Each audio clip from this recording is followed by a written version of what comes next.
And Prime Minister Narendra Modi is going to address the NDA Parliamentary Party meeting at 9:30 a.m.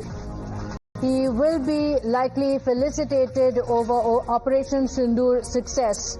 The Prime Minister is going to be addressing the BJP-led NDA Parliamentary Party meeting. It's a get-together of the ruling alliance's MPs, which is being held after considerable gap. The NDA meetings also comes a few days before the filing of nomination for the Vice President's election that begins on the 7th of August. The NDA will also likely decide on the candidate. The election will be a certainty, of course, because of the majority that the NDA has.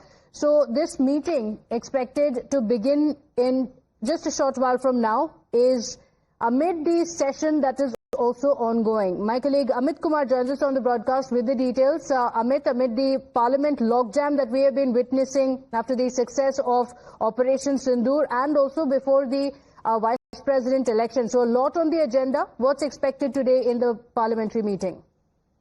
बहुत सारे एजेंडे हैं और सबसे बड़ी बात की session में पहली बार हो रहा है कि और ऑपरेशन सिंदूर के बाद पहली बार सभी जो एनडीए के सांसद हैं उनकी बैठक होने जा रही है। प्रधानमंत्री मोदी उनको संबोधित करेंगे।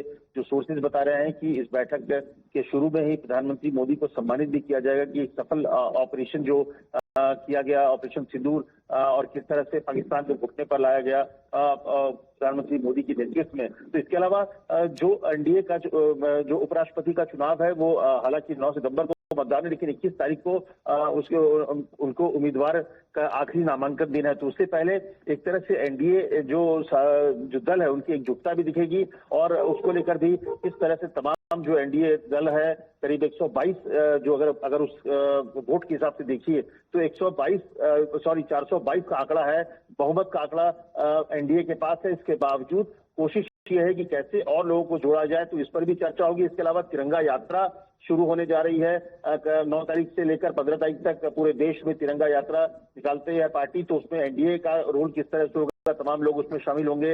इसके अलावा जो विपक्ष जो भ्रम फैला रही है उसका जवाब किस तरह से देना, निश्चित तौर पर प्रधानमंत्री मुझे लगता है कि प्रधानमंत्री उस पर भी बोल सकते हैं कि कैसे विपक्ष जो है वो भ्रम फैलाता है, गलत जानकारी देती है और कैसे एनडीए को, सरकार को और उनके जो सांसद हैं उनको विपक्ष के तमाम हमलों का कैसे जवाब देना चाहिए। इन तमाम चीजों का खुलासा होगा। लेकिन सबसे महत्वपूर्ण होगा कि ऑपरेशन सिंदूर की सफलता के बाद जो पहली बार बैठक होगी जिसमें तमाम एनडीए के सांसद होंगे उसमें प्रधानमंत्री मोदी को सम्मानित भी किया जाएगा। वहां पर तमाम लोग खड़े होकर सैनिक ओवेशन देंगे और उनको सम्मान दिया जाएगा। किस तरह से एक बड़े सफल ऑपरेशन को प्रधानमंत्री मोदी के नेतृत्व में अंजाम दिया गया।